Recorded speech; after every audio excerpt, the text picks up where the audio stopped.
Romancing the Dungeon is intended for mature audiences as this show contains adult themes. But not those kind of adult themes, just some sensitive stuff that some audience members may find upsetting. Content warnings for specific episodes can be found in episode descriptions. You're listening to Romancing the Dungeon, a soft-core D&D podcast about heroes navigating their daily lives while looking for love in a world full of peril, monsters, and heartbreakers.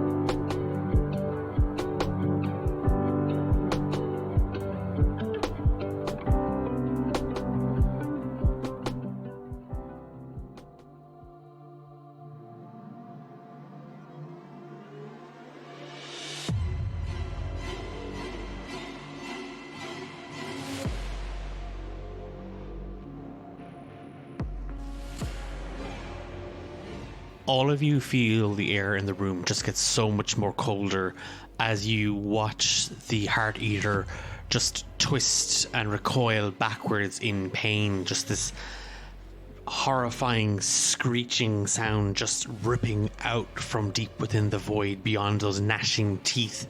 And as it does, out of its mouth just comes this broiling dark fog that spills down over it, twisting and coalescing and shaping and gnarling and knotting itself together as it casts Summon Shadow Spirit. And right next to you, Grace, a malformed shadow born out of what looks to be the remnants of a human body. A twisted skull just made of torn and ripped shadows, the eyes deep and sunken, its mouth elongated and twisted into a snarl. It immediately takes a swipe at you with its hands. It just lunges straight out at you. That attack roll is an advantage. So it's a 14 to hit. It wouldn't hit. It just lunges forward with its hand, and it goes to swipe, and you just step kind of around it, and then immediately it goes for a second, and that's a 9 or a 10. Again, neither of them hit. As you are twisting and turning on your feet, you see it ready to just sort of an upper slash, and you just take one big step backwards away from the worm, and it is Clodagh's action. Where are Oisin and Trep right now? Still on top of its head. Okay, so she is going to shout to them, "Get down! Come back here!" And then she's going to cast Silence, so it can't make any noise, and it can't cast any spells with a verbal component. But it's not immune to thunder damage because it's not entirely in the sphere. Okay? Who's been teaching you how to play D&D? I've been reading this spell for the last 15 minutes. That's so slay. It almost feels like we all studied before the exam. Yeah. Clodagh, as you scream up at Oisin and Trep to get away from the creature, still clutching the copper rabbit, you hold it straight up, and you feel the magic just kind of coming to life within you, and you just sing it forward, and immediately, while the creature is screeching and snarling and hissing, and that screech continues to just sort of emanate from it, the root grows silent. Any bonus action? Oh yeah, I'm going to give my bardic inspiration to Oisin. Okay. You, again, watching as Trep and Oisin attempt to maneuver their way down the Heart Eater, you focus on Oisin and just, again, singing his name to yourself, you cast out bardic inspiration. Grace, your action. So I am going to... there's that shadow thing. Actually, yeah, I'm going to attack that first. Going in for slash. That's 14. That's a dirty 20. That hits. That's a 10 damage. How close is the shadow creature to the worm? But you are within melee range of both of these. Okay, with my bonus action, I'm going to kind of slash across to try and get the worm again. That one is a 12 to hit. That doesn't. Ah, shit. Blade in hand, you just sort of swipe at the shadow, and you feel the blade just sort of glance against it. As it does, you feel it's like cutting through webs. And in that moment, your grip blade sort of spins. You grip it in reverse, and you just jab. And this time, the blade bounces from the husk of the Heart Eater. When that happens, the creature, its whole body moves. Like it just sort of shifts very, very quickly. I'm going to need everybody to give me a dex saving throw. 13. 7. 22. 11. Anybody who got less than 19, you failed. God damn. Trep and Oisin, as ye are sort of finagling your way down out of Clodagh's silence, its whole body just jerks as it slams itself against the stairwell, and the bottom chunk of it just wriggles very, very violently. You all take 11 bludgeoning damage, and you are knocked prone. Aster. I'm just gonna make a concentration check. Okay, that's fine. I got it. Oh, and silence. Shit. Never mind. Is silence Okay. gone? Yeah. I got a dirty 20 on my concentration, so I'm good. Okay. I will. So Aster's going to back up a little bit. I'm going to angle this attack so that it isn't in a 10-foot like kind of region that hits both the shadow creature and the worm, but not Grace. So kind of behind the shadow creature and hitting the worm. They both need to make dex saving throws. DC 15. Because I'm going to call lightning. Hello? Lightning here. Calming. So it's a 7 for the Heart Eater. Sick. That's full damage. And a 12 for the Shadow. Both failed. Unless you want to burn a wee legendary resistance. Oh, actually, I will do for the Heart Eater. It does actually Cool. have... so Get it rid has of those. succeeded. Yeah, Yeah. but it still takes half damage, so I don't mind. Damn it. 3d10. 17 points of lightning damage, and the Heart Eater will take that halved. So 8 if it's rounded down. And then I'm going to cast, because Call Lightning is an active spell that I'm concentrating on, I can still cast leveled spells. So I'm going to cast a level 2 healing word to our boy Oisin. That is 4 plus 4 plus 3 is 11 points of healing. And since I have my starry form still up, I'm going to throw 5 plus 4 is 9 to Grace. Thank you. God, I needed that. No problem. That's my turn. Trep, it's your action. Declan, as Ben, I have a question for you. We can play D&D, which will require me rolling 6 attacks, action surging, all that kind of stuff. It's a lot of fun. I've played it a lot. It's a good game. But Okay. if I'm still at the top of this creature's head and I'm frightened of it, and I need to, I don't need to move away from it, but if I did, and it's everywhere, in theory, I wouldn't really know where to go. So the situation I'm proposing to you is Trep trying to bounce around and this thing following it. And if you remember, much like D&D, a very good game called Snake on the old phones, is there a scenario in which I can convince you that I wrap this thing around itself? Or do you want me to just take those 6 attacks and we can play the regular game? I'm going to allow it, okay? But it's going to... So your first check for acrobatics will be a 15. Okay. Second check would be 18. And the third check would be 21. Ooh, that's exciting. No, Ben, you So- focus. You will need to meet all 3 of those acrobatics checks. Failing one, the whole thing falls apart. Fuck. I like what you're putting down. All right. First one is a 17 plus 8, 25. Aster, forgetting the codex and gripping the 4 pages that you scrambled from the ground, you watch as this whole creature's body just roils across the floor, tearing at the root, and just upheaving so much of what you know. And as it slams into you and you brace yourself, you stumble against the wall. And holding yourself there as you sort of pull yourself out of a heap, you lock your eyes on Trep and Oisin as they maneuver their way around this creature's head. You see the shadow creature that it called forth slashing and grabbing at Grace, and you watch as Clodagh just, again, concentrating with all of her ability on maintaining her magic. You draw forth lightning from within, and it twists, and you feel it. You feel the fibers of your bark just crackle in the way that you've often heard Nana Meadowmoon talk about the pins and the needles. You imagine it's that same sort of prickling sensation, though for you it feels like ants are skidding across the tops of your skin.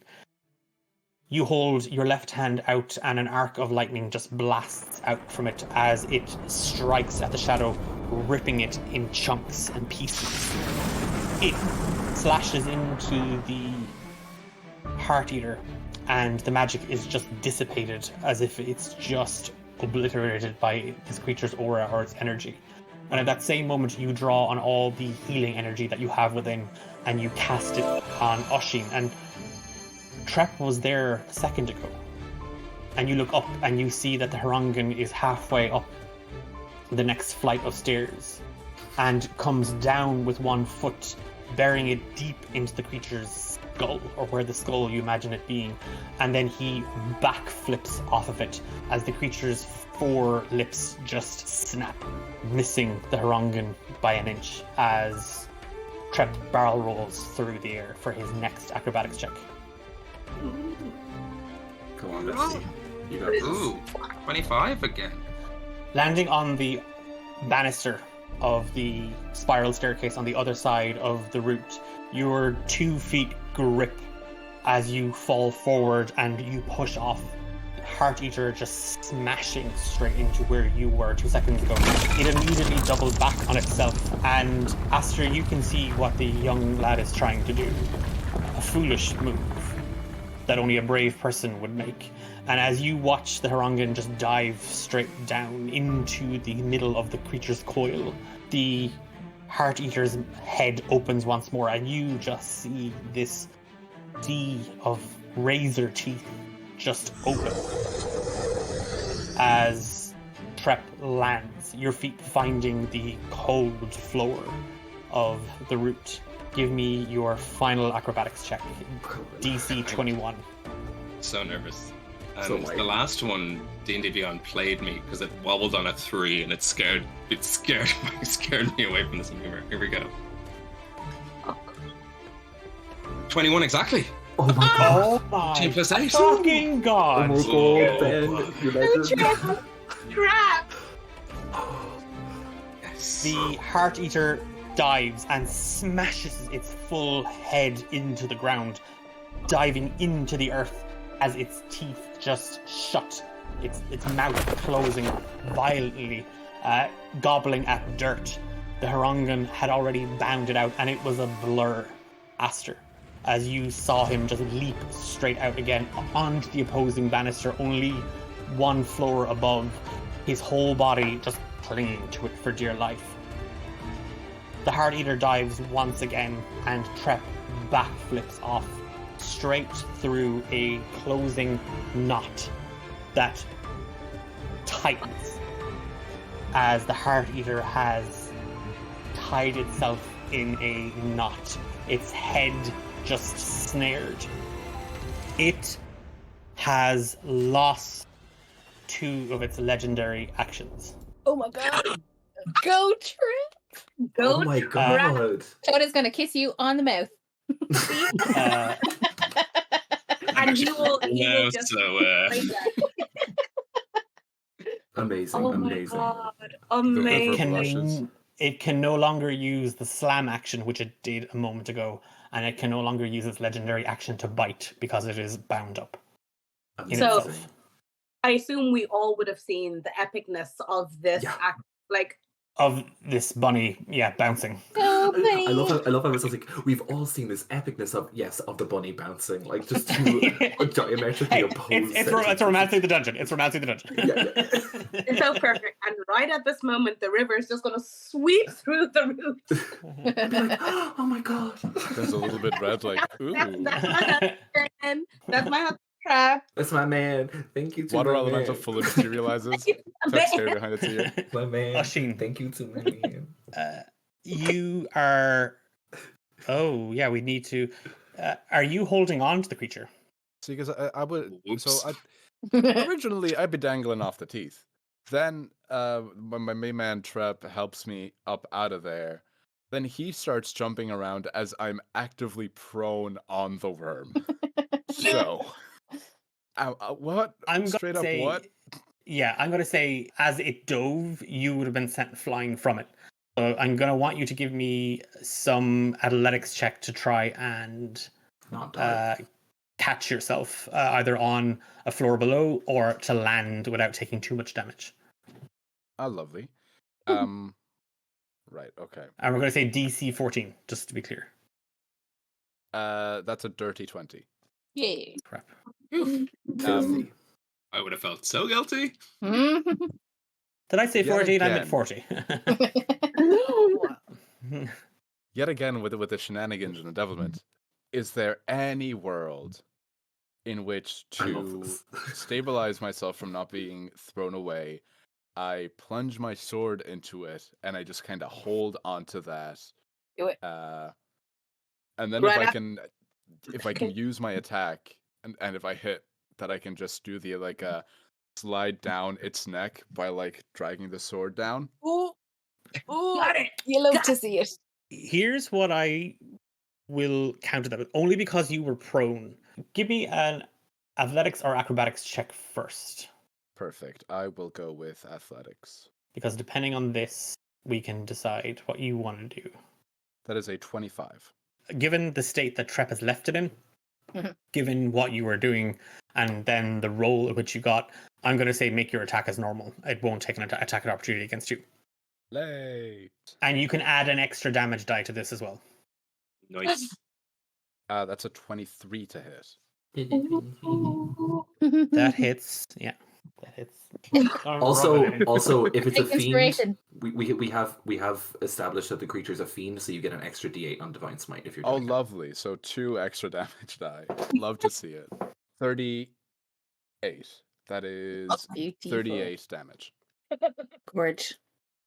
Oisin, kind of, you find the energy in your body, you find the grip of your fingers around the hilt of your blade, and you take 3 steps back. You run in a burst to the banister. You throw yourself off, just stretching your whole body out as far as you can, and you stick the Heart Eater right where Clodagh's guiding bolt struck it first, just in the neck. And you drag straight down as a thunderous roll of energy just booms out at that moment. Cracks form along the creature's carapace as you glide straight down. Your feet finding the ground just between Clodagh and Aster. The creature's body, having twisted and dove and risen and smashed, has parted the hall into 3 pieces. Patter and Grace on one side, the Grove Guardians on the other, Oisin, Clodagh, and Aster closest to the entranceway, with Trep on the first floor landing looking down. Bonus actions. Wait. Oh no. This is still up? I just look at Clodagh. It's like, Clodagh. I just go in for the hug. I'm so glad you didn't get eaten. Yeah, that would have sucked. I died a little bit. I think I have like a song to tell you, which is a weird thing in the middle of a battle. But Not the weirdest thing I've heard, trust me. yeah, that's fair. That's a lot of weird stuff has been happening. Remind me to Listen. tell you about my unicorn. Oh, listen, I'm sorry. You don't have to apologize. No, I do, because I've been ever since you left, I held on to so much anger about it, and it just wasn't right. You didn't deserve that. Clodagh, as you hear Oisin offer an apology, you remember the night you left the grove on the eve of the harvest tide, and you could hear the search party. You could hear your father calling out your name, and you slipped down a bank, and you could hear someone talking, and you dropped real low, and you found yourself hiding in the husk of a tree trunk on the edge of the lake. And you remember hearing Oisin speak a truth. And as the tears came to your eyes and you heard him leave, you made your way south onto the old road, full sure you would never see the grove again. Before anything else happens, I think I just, still in the hug, I pull away from the hug. I still have my hands on Clodagh's shoulders, and I say, "You're my sister, and I love you, and I'm sorry I ever forgot that." Apology accepted. I'm sorry I didn't tell you when I was leaving last time. Hey, water under the bridge. Let's protect our home. The Grove Guardians and Patter are going to go for a couple of attacks. Slay boots. Spurred on by the group's effort to bring this thing down. Patter is both in awe and stunned at what he witnessed Trep do. On Trep. Did they get to do a little bit more because I healed the other boys? So I did. That's why. Yeah, I'm going to be adding a couple of extra dice rolls just because they're about. Sick. Patter does take a swing, but it's much like yours, Grace. As he runs in beside you, he takes a swing at the shadow creature. His spear just sort of... That nullifies Sanctuary. Okay. He just takes a swipe with the spear. It doesn't manage to catch the creature, but he is now standing next to it, kind of half flanking it, Grace, with you. The Grove Guardians on the other side of the hall just let out this roar, and they charge forward as you hear them just scream, "For the Grove!" Swords and spears wielded, they charge, and 4 of them land some hefty hits. Hell yes. 22. You all see it wriggle and just sort of try and shift itself the way it did before, but it isn't. Part of it is still under the earth, almost if it's been anchored there by the soil of the grove. With its shriek, it finds its voice again, and it lets out this horrific scream once again. And I'm going to need everyone to give me a wisdom saving throw. Mm-hmm. And I will roll for Patter, and I will roll for the Grove Guardians. That's a nat 1 for Patter. Come on, man. And that's an 18 for the Grove Guardians. So 23. Okay, DC 19. is 18. 19? Oh, thank Jesus Christ. 13. No. I That's also gonna be- failed. That's a solid 1. Oof. Okay. No. And No. Oh, I failed. I got a 9. Yeah, was I it a got. nat 1? No, I got 2 minus 1. 2 okay. Whew. I was. That's why I asked. I was worried for you. No, it's the 2 minus 1. If it was a nat 1, I would have been crying. This might kill me. Yeah, So- absolutely. No. This very well could actually. Yeah, no. Okay, I didn't take the flat damage the last time, and I won't take the flat damage this time, so I'm just going to roll for it. It's 4. 7 is 11. 6 is 17. And 8 is 25. 29. And 34 necrotic damage. Fuck I'm me. down. I'm down. No. Oh, wait. You I get still- advantage on the saving throw, I have- right? Yeah, I still have protection up. Patter's down. No. I'm down. Fucking 17 again. Clodagh and Oisin, as you sort of separate from the embrace and this creature lets out its scream, you brace yourselves. The song, Oisin, ringing in your ears. You can hear Lilith's voice. You can hear the melody. And Clodagh, you can too. You don't know the words, but you can hear the song. And Aster, as the screen envelops you and everything goes dark, you collapse to one side. Oisin, Clodagh, you see your mentor drop to the floor of the hall. Grove Guardians actually managed to shake off the brunt of it. I think spurred on watching Trep and Oisin do their thing. They steeled themselves. They still took a chunk, but having been healed by Aster earlier on, they're all still standing. And Clodagh, you see your father collapse into a heap next to Grace Stormfield. It's the Shadow Spirit's action. It's going to take 2 attacks. It's going to attack Grace, and it's going to attack Patter. That's 2 auto death save fails. Yeah. For both of them. It's a 17 to hit Grace. That's with the advantage. And a 14 to hit Patter, which hits. You see the shadow just rise up and bring down just these tendrils.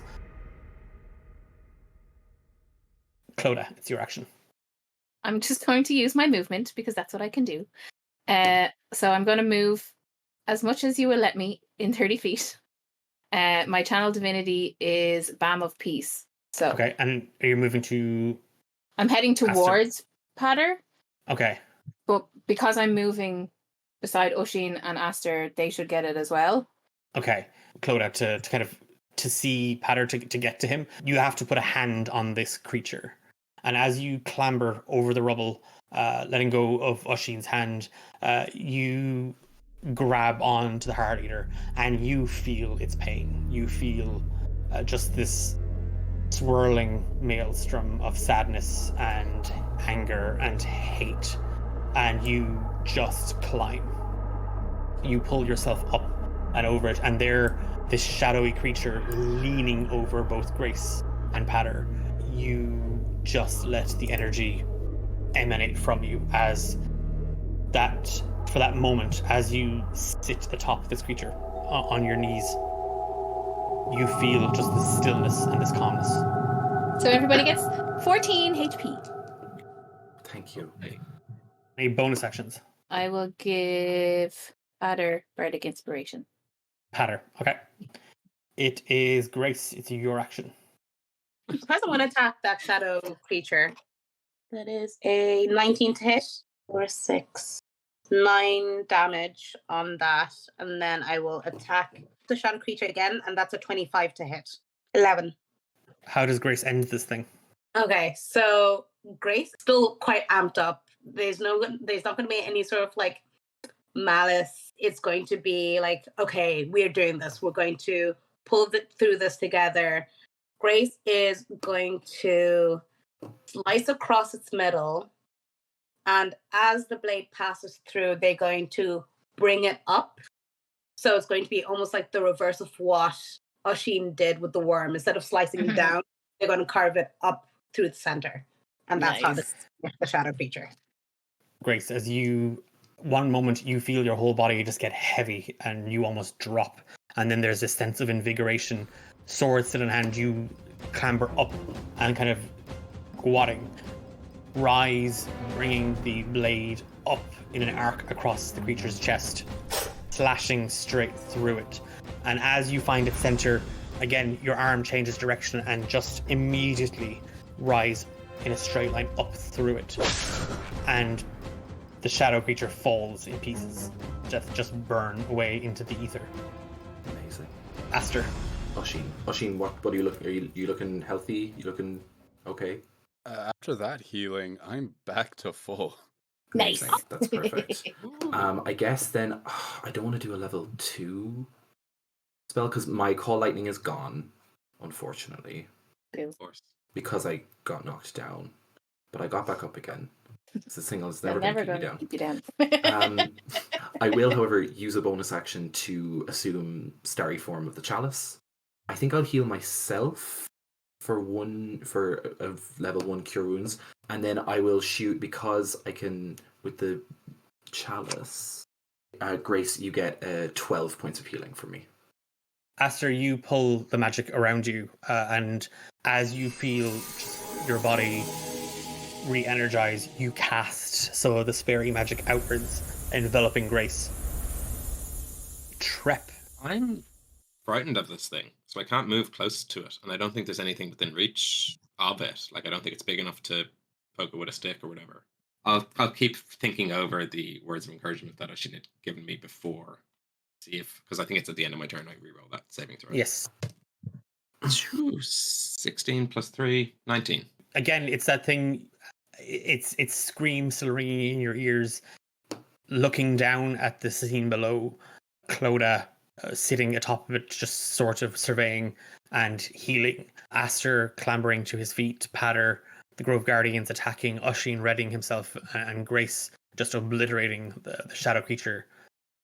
You find a quietness, and as you feel the kind of a cold sweat leave your body, you fix once again on the Heart Eater. Oisin, your action. Yeah, if this big worm fucker is still up, I'm just gonna smack it again. Gonna Okay. slash at it again. Roll for attack. 23. And Paladin gonna do what a Paladin gonna do. I'm just gonna smite on it.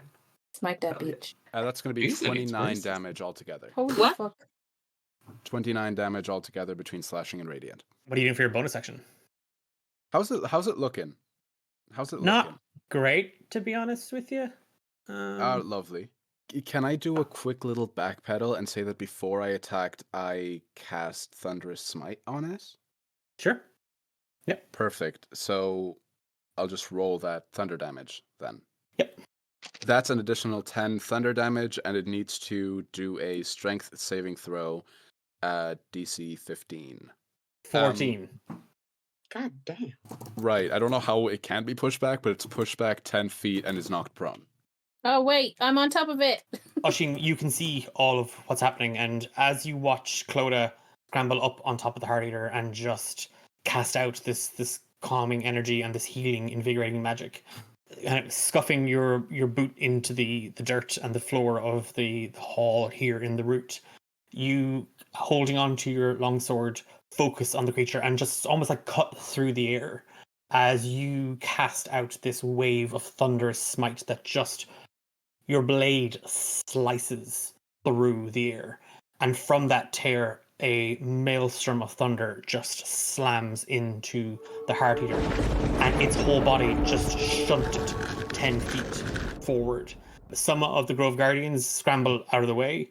Clodagh, give me an athletics check to stay on or to land safely. Which of those two are you doing? Stay on. Okay. DC 16 to stay on. 16. Just as you see the thing just kind of, and huge parts of it just slam into the wall and the stairs here in the root. It knocks out just a chunk of this building as it sort of slams into it, and you see the wall buckle in parts. Aster, Grace, and Patter, all three of you in that moment see just a rippling crack just form and snake through the middle of the roof. You charge forward with your longsword, Oisin, and you slice straight into the Heart Eater. And as you do, your divine energy just slices right through the shell and into the blackened, shadowy flesh beyond. And you find it as you slice deep inside it. The creature recoils in agony as it just sprays out just this clot of blackened blood and green ichor that lands and just withers at the wood of the root. It is Patter and the Grove Guardians. Patter just points up at the roof and shouts, "We need to get out of here!" And Grace, he grabs you by the shoulder and he runs towards the Heart Eater's body. He starts to clamber over it. The Grove Guardians hear him, but also see this creature in its weakened state, and they go to attack. Nice. Barry and Terry are emboldened. Not so great, lads. That's an 8. Come on, guys. Together. 10. A 12. No. Nope. Not a single one of their hits lands. Kind of half thrown by Patter's order to leave, seeing you still attack Oisin, they swing with uncertainty, and their blades find the hardened shell of the Heart Eater, and it is its action.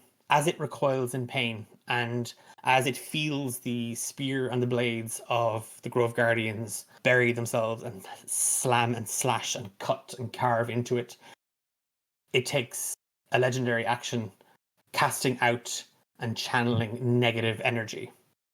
The Heart Eater magically unleashes negative energy. Creatures within 60 feet of the monster, including ones behind barriers and around corners, cannot regain hit points until the end of its next turn. What the fuck? And as just this maelstrom of negative shadow energy just ripples out of it, we see the interior of the root begin to buckle and wither as rot starts to set in from deep within the grove, climbing and festering and infecting the root. It is going to try and take a bite out of you, Oisin, for laying into it the last time. That's a nat 1. Free hit. Oisin, Beautiful. you watch as it dives at you. You see a moment, just as it's not that a creature flinches, it has miscalculated or mistimed its snap. You see a window of opportunity. You get to make an opportunity attack. And my Thunderous Smite is still up. Yes, it is. 22 to hit. I love when I can just roll obscene amounts of dice. It's the best feeling. Altogether, between the slashing, the radiant, and the thunderous, that is 34 points of damage. How do you defeat the Heart Eater? So as it's coming at me, it miscalculated. I'm not going to let that go to waste. I leap into its mouth, and from the inside, I take my blade, jump in a spinning motion, and I just let myself get deep to the back of its mouth, almost like the very beginning of its throat. And once I've deemed that I'm in deep enough, I just let swing the blade in a circular motion as I decapitate it from the inside Nice. in an explosion of thunderous, like the thunderous cacophony of noise, the storm, and the radiant energy. In the same move you did before, where your foot found the ground and you found your stance, you feel the earth beneath your feet grit as you lock yourself, waiting, and you see this thing with an intense focus. Everything else seems to kind of blur around you, and you find the breath within, just sort of frozen there, just waiting, and you can hear your heart beating in your chest, and you can feel it behind your eyes. It's your heart and the rhythm of it, and then you hear the melody and the song, and you feel the faintest of light just glance across your skin as just this pale silver and white light takes hold of your hilt, wraps thin fingers around yours, and squeezes. And as the Heart Eater bears itself down on top of you, your blade finding the edge of its beak and just carving, a hand turns your shoulder, scooping you up and just lifting you. You feel Lilith and her presence for the faintest of moments.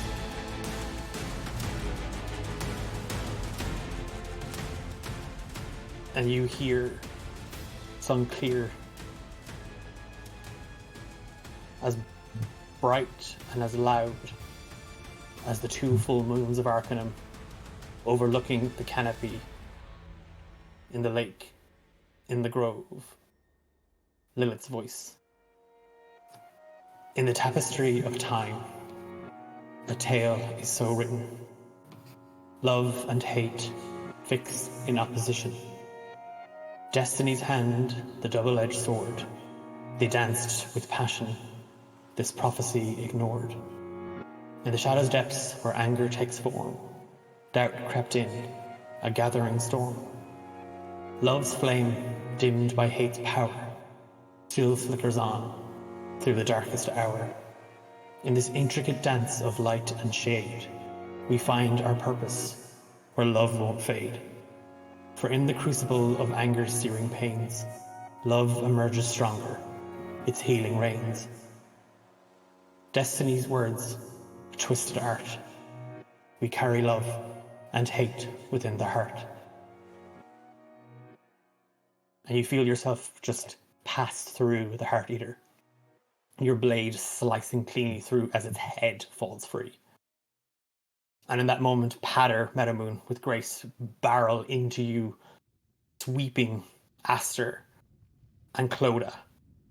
There's a whistle from below, Trep, as you hear Barry and Terry shout your name, and they gesture at an open window, and they go barreling through a collapsed section of the route as the ceiling just caves in, burying the Heart Eater beneath the rubble.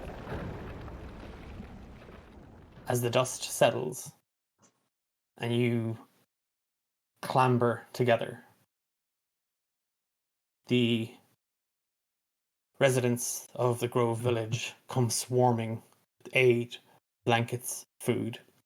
Loved ones check on their sons and daughters. Your mother scoops you into her arms, Nana Meadowmoon kind of rolling her eyes. I told you not to fuss, she's grand, look at her. The six of you stand there looking at the remains of the route. And a stillness falls across the grove. And Nana Meadowmoon starts to sing. And then another voice joins in, and another, as they all begin to hum this melody. And Oisin, you know the words. Head up, just looking at the stars, sings the tune that Nana Meadowmoon and everybody else has been singing.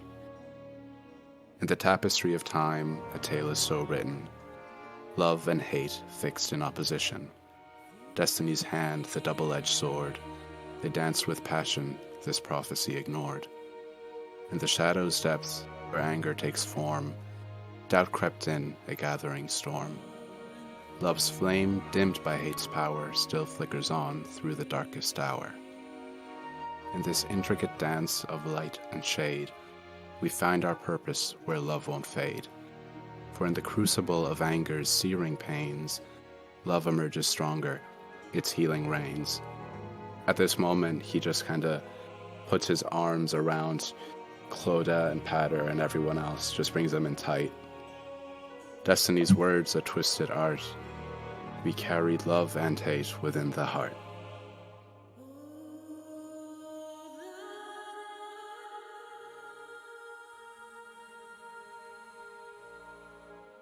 And the crowd kind of continues to sing, and they've picked up the words. And now many are singing along with it, and there are voices sort of like a choir, just echo on into the night until dawn begins to break across the grove. And many people had headed home. Others had, as they often would do in times of crisis, cloister around the Meadowmoon household. Nana Meadowmoon fetching buckets and buckets of spiced cider and her medicinal batch of peach rum to calm the nerves, obviously. Fussing and faffing and giving out that she had to fuss and to faff for everybody. The five of you find yourselves sitting outside the back of the Meadowmoon house. I would just like to...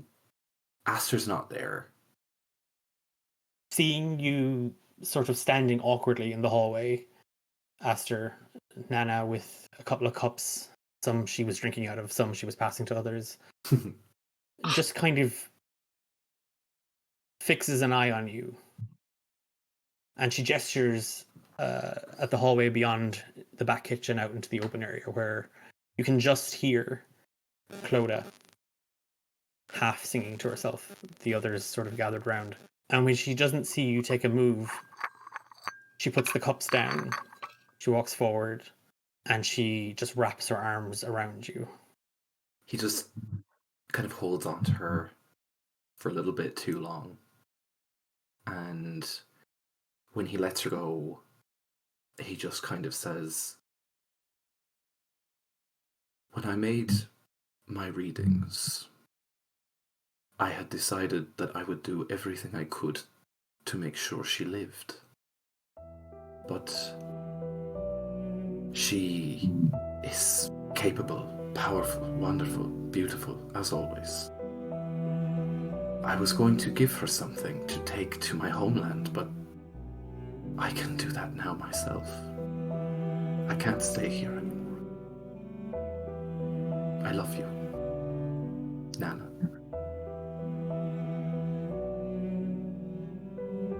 I think Patrick needs to be dusted in here. The dust! And she grabs at her apron and she just kind of dabs. It's as... Patter! The place is filthy! She's like probably much shorter than him. He does crouch to her height and he gives her one of his flowers, one of his divination flowers, and he just says, could you give this to the girl? And tell her if she needs to find me, if she finds herself in Visage, plant this, and I'll know. She takes it, she cups it in her hands. Sure, I don't even know what you're talking about. Sure, I'll see you tomorrow. And she goes over and she starts putting the cups on trays. And you see her shoulders kind of sink a little bit.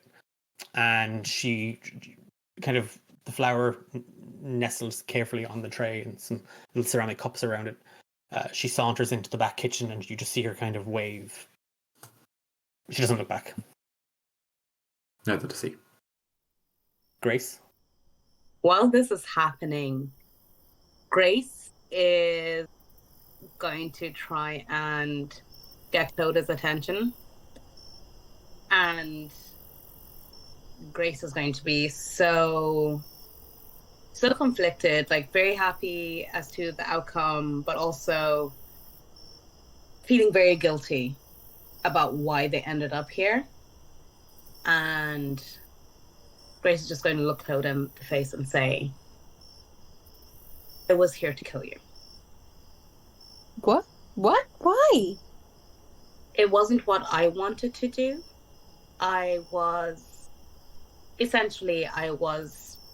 an assassin for a very evil being who happened to come into my life at the worst and the best of times. I was bitter and jaded, and I didn't look any further than the promise she initially made me, that she would give me the power to retaliate against that person who made me this way. And as Grace is saying that, she's going to idly kind of run her thumb where her ring would have been. And she's going to take a step back away from Clodagh and say, that's why I tried to keep my distance. I didn't want to know anything about you, about your family, in case she made me do what I swore I'd do for her. And I need you to know I will be telling Nana, but I have a feeling she might know. And this is your home, so I will leave at the earliest opportunity. Where will you go? You know what? I don't know. I don't know where I'll go. Only knows that I'm free. I'm just grateful I got the chance to do some good. It's been a long while since I have had a chance to do that. Look, I don't mean to speak out of turn, but I've recently experienced what it's like to have your heart broken. so I can kind of understand. But I'm really glad that you're not going to kill me because I like you, Grace. Grace is just going to kind of.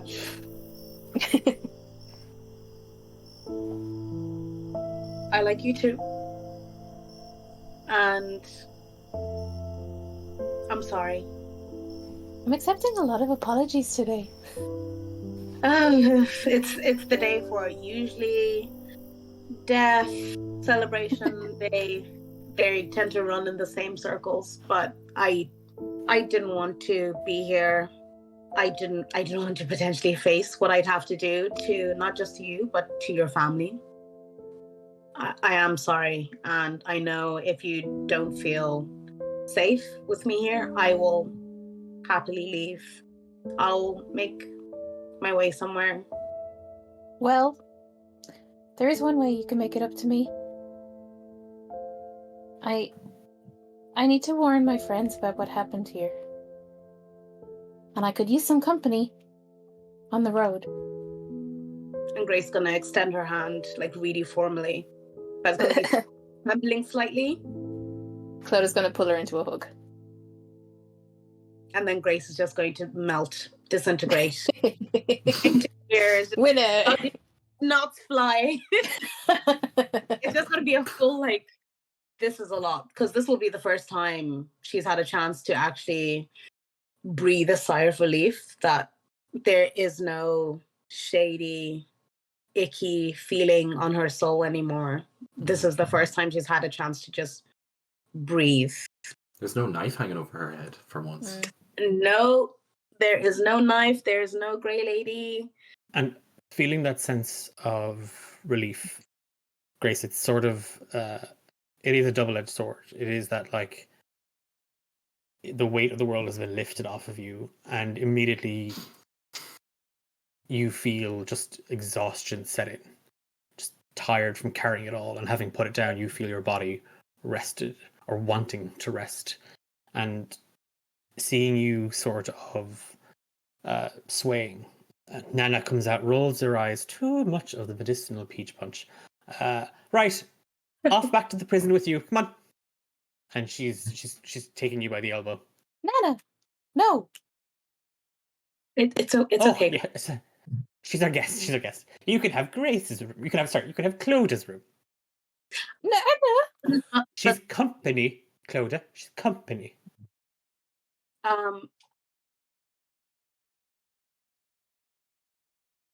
Okay, Nana.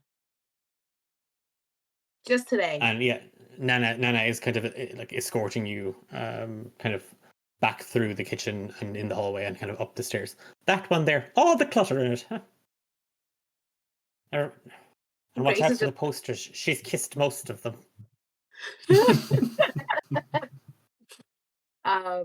As Grace is heading back up, like, to Clodagh's room, I'm just going to shout, "Can I get my scimitars back, please?" Grace, you toss and turn in your sleep. It came quick and it came heavy. And you feel the tiredness just seeping out of your body. And a memory comes flooding back. The pawnbroker shop. Thane. The book. And he rifled through pages. And he lingered on one.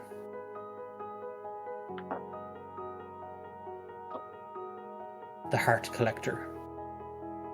The image scored in your memory of a twisted, gnarled female form draped in rags. And the memory is hazy and the memory is foggy. And as you scramble to try and read as much as you can from the page, Thane shuts it. He turns and he places it back into the bookshelf, and the last thing you see is you are snapped out of the dream. Reginald Blackmore. It is that thing, Clodagh, as you watch Nana leading Grace away, you find yourself where there was 4 of you.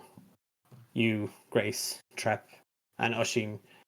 Pader had kind of followed in after your grandmother whispered something to Oisin, and the pair kind of just nodded at you as Pater Meadowmoon leads you, Oisin, away from the Meadowmoon house and back towards the route. Trep, what are you doing in these moments? Oh, where am I? Out the back of the Meadowmoon house, sort of like those of you that had dealt with all of this, with the exception of Aster, had sort of drifted out here after everyone had like come to like offer their congratulations and thanks and all that. For like a piece of quiet, like Nana had you kind of separated. Then I think I'll I probably would have overheard some of the, or given how hush hush the village is, the conversation between Grace and Clodagh, come to the obvious conclusion that Clodagh might be leaving again. And given my current hit point status or general demeanor, I think I'm going to go take a cold bath in the river. Probably this time, for the first time in Trep's life, getting in on purpose. Gross. Clodagh, you watch as Trep just sort of trundles out the back gate of the house and down she the follow small. Yeah, I mean, Sorry. She's just going to run after him and say, "You know, I didn't realize how brave you could be." And give him a kiss on the cheek. "Thank you, Trep." And then she's going to run back inside. He's going to say to her shadow, or the gap, "Welcome, and I love you." And he goes into the river. you kind of just kneel down on the riverbank and just dunk your head in under the water, and it's refreshingly cold in the way that it's always, the river is always exactly as you need it to be. Every time you slipped and skidded and lost your footing, you found the river, or it found you, and it softened your landing. When your body was sore and tired from your map making, traipsing through the wilds, the river was just that little bit warmer than it had to be. And now, as you feel the aches and the pains dulling the edges, the river is cold, and it wakens you a small bit. And you just find yourself sitting there, whistling a song. The river just bubbling past you all the while. I'll float in and then just kind of do lazy little circles, so I float like a little rabbit teddy bear. And Someone it write is the that thing. fanfic. I'm on it. Wading into the river, Trep, you find yourself floating and drifting gently and slowly in circles, never quite reaching the bend, just always in this one spot, but just content and happy. And the faint memory of Clodagh's kiss still just there, like mist. And you drift away into your thoughts, carried by the river. We find Oisin and Pater on the cusp of the debris of the route. The cornerstone of the grove, the temple, the community hall, place of gathering and worship, a place of spirit. Pater just kind of stands there, his back to the rising sun. And you can see now, Oisin, how small he is. You remember looking up at him. Towering man, this captain, the leader of the grove. And he's holding a small cloth bag in his hands. What's that for? Wait, no, that was so rude and forward. Are you okay? Captain. I forget myself. Captain, I'm fine. The grove is fine. But This is yours now. And he hands you the bag. Take it, and I just, before I open it, I just say, I'll try to make you proud. And I open up the bag. As you reach for it and you open the bag, Patter's hand finds yours, and he just gives it a firm squeeze as he turns away. You already have, lad. And his hands let go of yours, and you hear his footsteps shuffling back towards the center of the village. And as you peer down into the bag, you see a large seed. It is as white as the twin moons of Arcanum, and a coil of vine wraps itself protectively around it. And you can feel a warmth emanating from it. Doesn't say anything, just holds the seed in his hands and just softly lets the tears roll down his cheeks. As you stand there, Oisin, you hear a faint rustling coming from the tree line.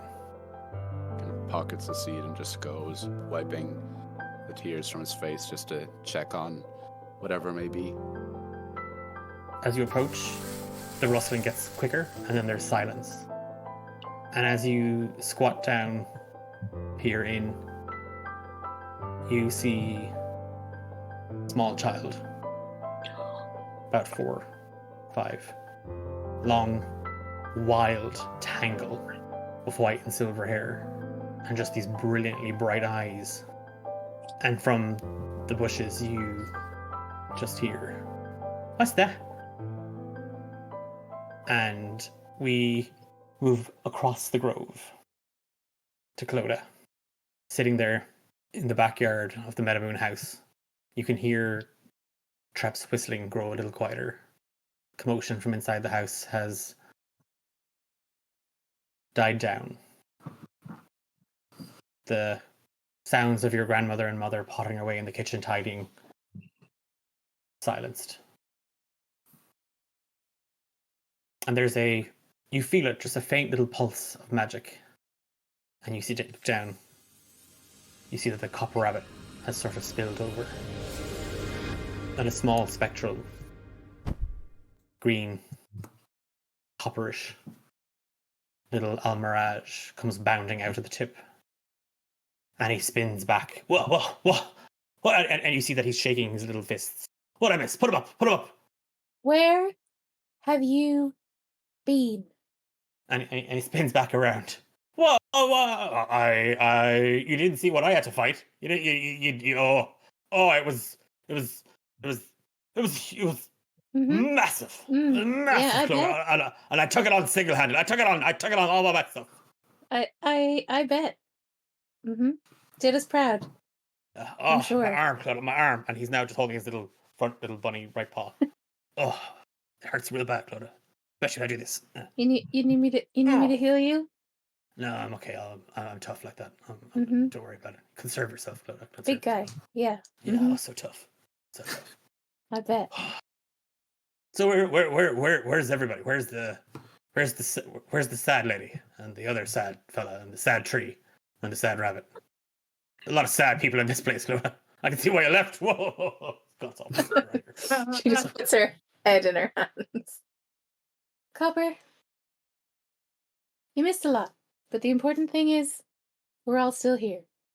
In the grove, I mean, not here in the house. Oh, I thought you meant here as in like alive, and I was like, well. Oh yeah, that's kind of what I meant too. I wouldn't have put money on that, Clodagh. I'll be honest with you. I saw that little floppy fella, and I was like, oh, he's definitely gonna die. Oisin. No. Wait. Is that she with the one with the big ears and the big? Trep actually was really impressive. Nah, I didn't see it. Well, just take my word for it. I wouldn't lie to you, Copper. Well. Again. Yeah. So, what we doing out here, Sally? No mates. I have plenty of friends. They're just Most of them don't live in the grove. So what are we waiting for? Well, I promised I wouldn't leave without saying goodbye this time. So I got some rounds to do. And also, it's probably not the best to set off in the middle of the night again. Yeah, but think of the dramatics. Think of the legend you leave behind. Clodagh, the girl who went missing twice. You're a really bad influence. Where did you think Marilla got it from? Touché. Oh, that's what I was doing. I remembered something. Clodagh. Uh-huh. Yeah, no, yeah, it was about the copper rabbit. Like I was all, Marilla and I used to just drink so much. You can drink. Where do you think I got this physique from? And he just taps his little belly, and it does a little roll. Okay. Okay. Some people know me as the keg. Oh. No. I figured out. You see, and he sees the little head. You just gotta, if you just push the ears back. There's a doohickey. She has a doohickey in the. A doohickey. She pushes the ears back. There's a click. What the heck? And the top of the cane feels loose. And as you draw it out, you see that within the copper rabbit there is a compartment. And inside this, no bigger than a test tube, there are 6 shards, all different colors. She's gonna probably fumble with it. Whoa! You do not want to go messing with those, Tuts. One of these killed Marilla. Yeah, and now you're fumbling them with their, like, I don't know. What am I supposed to do with these? Put them back. If you're gonna be that nervous about them. Well, I mean, you could have warned me. The dramatics, Clodagh. The dramatics of it all. She's gonna shake her head again. Copper, what am I supposed to do with these? Well, that's just one of the other things. I thought you'd like that one. I thought you'd like their infinite cosmic power and all that stuff contained in them. Well, I can use these with the copper rabbit. Marilla was trying to do that, and they don't really work so well. Right. I feel like practicing might result in injury or death. Yeah, you're gonna want to do the other thing first. What other thing? Oh, I remember. Like I said to you, I remembered. Look, you know, when I got a few knocks to the head when I was fighting that huge thing, I got a couple of knocks to the head. And I will give you a couple of knocks to the head. Tell me. Well, then I might remember something else if you do that. So, and he kind of just gestures his little head at you. She's gonna smack him gently on the side of the head. I don't like cinnamon. See, I remembered something. If you gotta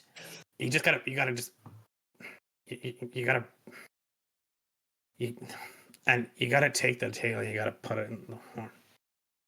Put it in the what? Yeah. She made the tail a horn. You gotta take the tail, put it in its little horn where its horn's supposed to be. She's just gonna try to pop the tail off. It does feel loose, but only after you start playing with it. And when you pop it out, I mean, there's a tiny little divot in the copper rabbit's head. Tiny. Yeah, she's gonna gently try and push it in. Sneaky. It starts to glow for a second. The whole copper rabbit just starts to glow, and then it concentrates at the tip of the copper rabbit, where the little Almirage's horn is. And you feel magic just wave out of it, in the way that the copper rabbit seems to act as a conduit for arcane energies. And then you feel a familiar sense to the magic. Minor illusion. And standing on the tip of the copper rabbit is a little spectral illusion of Marilla Whistlecoil. What? Oh my god! Clodagh, if you can hear this, Clodagh, This message is ultra important. It's super important. You gotta hide my stash. I think I'm dead, and Nate can't know about my stash. Stash of what? It's under my bed. Don't look in the box. Okay. If you're listening to this message, I'm dead. Or you've been nosy. So, either way, cat's out of the bag on this one. If this is playing, Clodagh, something terrible's coming. You have to warn Nate. It's coming for them all. It's happening again. Save him, Clodagh. Save my Nate. Save the world. Or don't, it's your choice. You best. And how do I turn this thing off again? Where's the off button? What's happening again? And Just gonna look at cover. beats me. You know where there's gonna be answers. Mm-hmm. Our fortress. So if we go to the fortress, there's going to be all this information, all this useful information on what she was researching and what she was studying. Probably information on these shards that she was also researching and studying. Marilla had a fortress? Well, she called it a fortress, but it was impressive. Why did she live in the bar then? Because the bar was also impressive, and the booze was there, Clodagh. So where's the fortress? Oh, on the lake, Lake Capulet. Okay. So you think we should head there before we go to Tezrab? Well, yeah, we can go to the lake. We can head to Tezrab. We can catch up with the guys. And yeah, bibbidi bobbidi boo. World saved. Job done. No problem with the shards. Everything's gonna be great. And hear me out. We can finally correct the issue around the whole copper rabbit thing and call it the copper almirage. You know, finally get the respect they deserve. Explaining. Nah, it's Nate. Just do some shadow puppets, it'll be fine. Yeah, he does like them, doesn't he? Anyway, so, well, I need to pack. The copper rabbit starts to glow. What else? It starts to vibrate in your hand. Like the walking stick starts to, you can feel just power pulsing out of it. I don't, like Copper kind of looks at it. I don't know anything about that one. Copper. She's just like holding it out in front of her. What are you looking at? Just because I'm on the top of it doesn't mean I know anything about it. Just maybe just take the horn out. Maybe take the horn out and put it back in the tail. She does that, or tries to do that. You feel the air just pulled around you, Clodagh, as you take the horn and you pop it back in, and the magic just is released in that moment. Clodagh, there's one other thing. Whatever you are, whatever you're doing, okay, I really hope you have clothes on. Listen to me, you little bastard. I'm gonna try and get you to Nate as quick as I possibly can. Okay, so there's a bit of magic here at work and you can start to feel the copper rabbit actually power beginning to grow in it. Like it feels like energy is being drawn into it. So it's gonna take a minute or two for the spell to enact. You're gonna feel a strong pulling sensation, and then hopefully, if my magic spell works, you will be right next to Nate, and everything will be okay, and you'll be able to give him the shards. She's like frantically looking around. Nana! Oh, I was just going to bed, Clodagh. What is?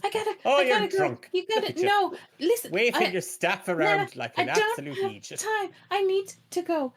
I'm not leaving. I'm not running away. I promise. I have to warn my friends about what happened, and I have to go right now. And she gestures at the portal that's slowly opening. And just tell everyone I love them.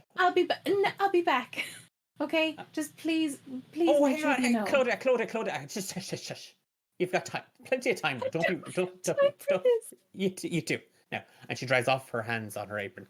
Come here, and she just seeing the magic kind of growing around you, and there's a the air and the light are all beginning to sort of bend and twist, and it looks like almost like there's like a mirage of a doorway opening behind you, and you can feel the air pulling on you.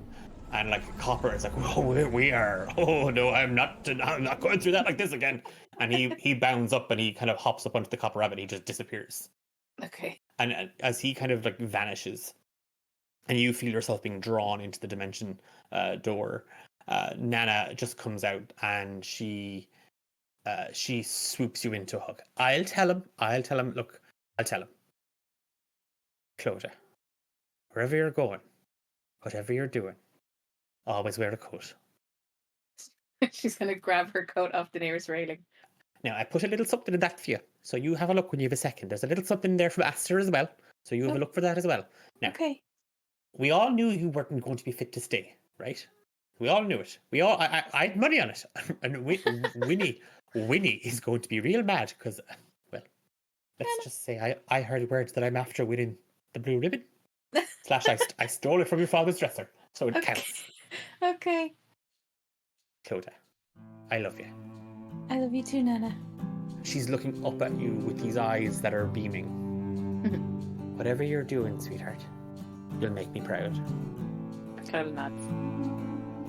And you feel your whole body just pulled backwards, and she lets go. As the light rushes past, and it feels like it feels like the wind has picked you up. There is just this enormous, intense feeling of being moved, being shifted across vast distances.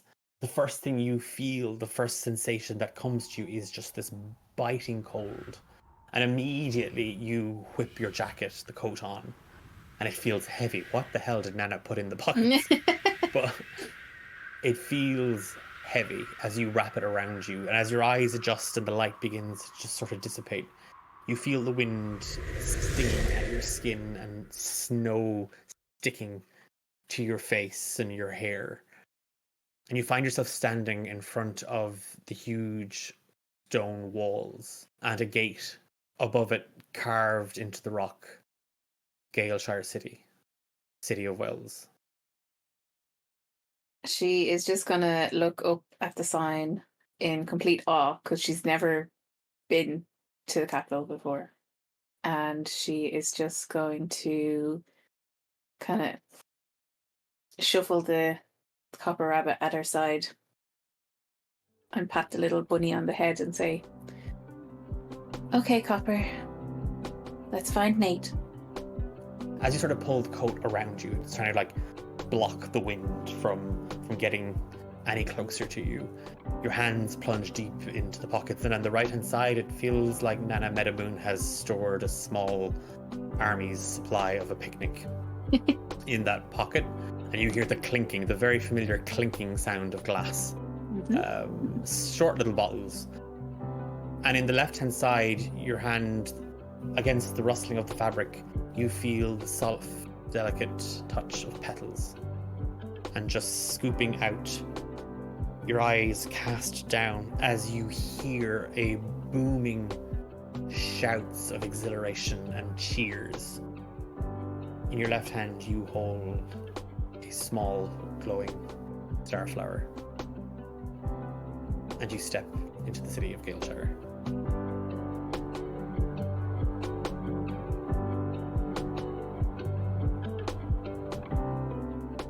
For the very last time, you've been listening to Grove is in the Heart. That draws our special series to a close. As always, a massive thank you to Eilis, Ben, Tendai, Daithí, and Apollo for their amazing work in this story, bringing these amazing characters to life and just absolutely knocking it out of the park. I'm Declan, and I've been your Dungeon Master. We are returning to the main campaign, and without further ado, delay, I'm so excited for you to see just where this goes. As always, check us out on social media at DaithíTrep. You can get involved over on our Discord server. You can check us out on all major platforms and head over to twitch.tv/DaithíTrep to check out our other streams and stuff like that. That's it. What a blast. We've an episode out. Episode? Is that what we call it? We've something coming out in 2 weeks' time. And I'm excited for you to hear that too. The Sam, Ben, Amber, Louise, and Eilish did a masterclass in voiceover work. But until then, we'll see you in 2 weeks. Bye-bye.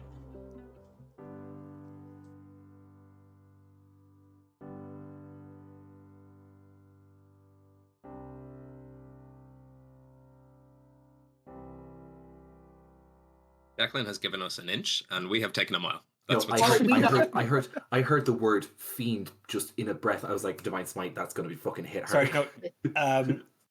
Declan gave you an inch, and you all stabbed me in the back, and then ran off with my purse. Declan, but would you have it any other way? That's the No, romance I in the wouldn't. dungeon way. To be fair, it is the romance in the dungeon way. To stab people in the back and run off with their purse.